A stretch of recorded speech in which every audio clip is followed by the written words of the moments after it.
Municipal Secretary Dr. Julius Muia was hard pressed by the National Assembly's Investment Committee over delay in refund of 756 million shillings overpaid to the Turkana wind power project, which took 1.5 years to be refunded.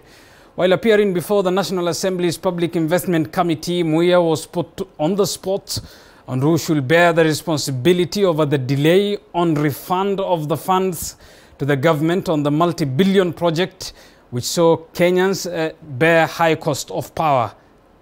It was a date with the National Assembly Public Investments Committee for Principal Secretary Dr. Julius Muia to shed light on the multi-billion Lake Turkana wind power project. Muia was put on spot over delay of refund of 756 million shillings. That was excess payment to the Lake Turkana wind power project by the National Treasury monies, which were paid just 2 weeks ago, which is after 1.5 years. You know what basically is happening? If we let this go, we're not going to be in leadership forever. There are going to be other people who are going to come after us. My hope is that those who come after us don't mess like this. So what action has been taken on those people who have, because at the end of the day, PS, you're the one heading this docket. For the last 1.5 years. How much interest has it accumulated? And maybe the interest, who has benefited from that interest for the last 1.5 years? Because this amount, the 700 million, has been lying in the account. That means it has been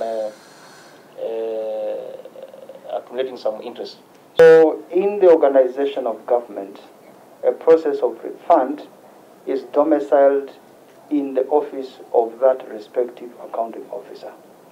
In this case, the accounting officer for Ministry of Energy, in this case, KPLC. Now, in terms of then how we operate, since this matter now is at the level where we have received the money, we are now at the level of now considering the... We are admitting that it was fault for the government and that they are in the process of considering action to the responsible officers, though MPs would hear none of his explanations, terming this as a failure which made Kenyans lose millions of shillings. This is something that has caused a delay in receiving the money, and what other action, administrative or otherwise, should be taken. All right, I think it's a bit scary that the word that you're using is considering. It's not right. It truly isn't right. Yes. And if that is your response of considering, and we're still going to give you an opportunity to, and we're going to give you a time frame to be able to give us all this particular documentation, we are truly expecting that someone has to take responsibility.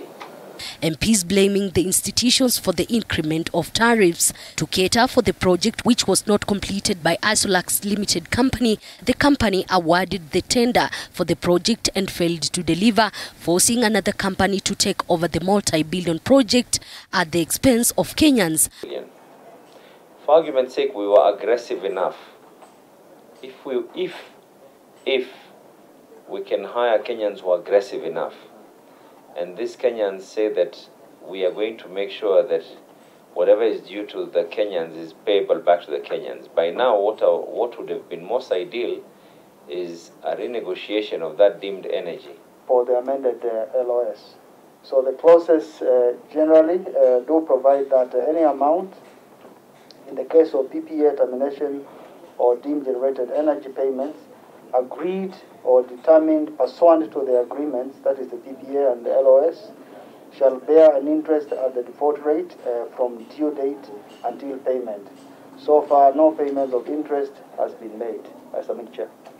However, former Energy Cabinet Secretary Charles Ketar failed to appear before the committee to shed light on the matter despite the invitation today. Elizabeth Mutuko, TV 47 Nairobi.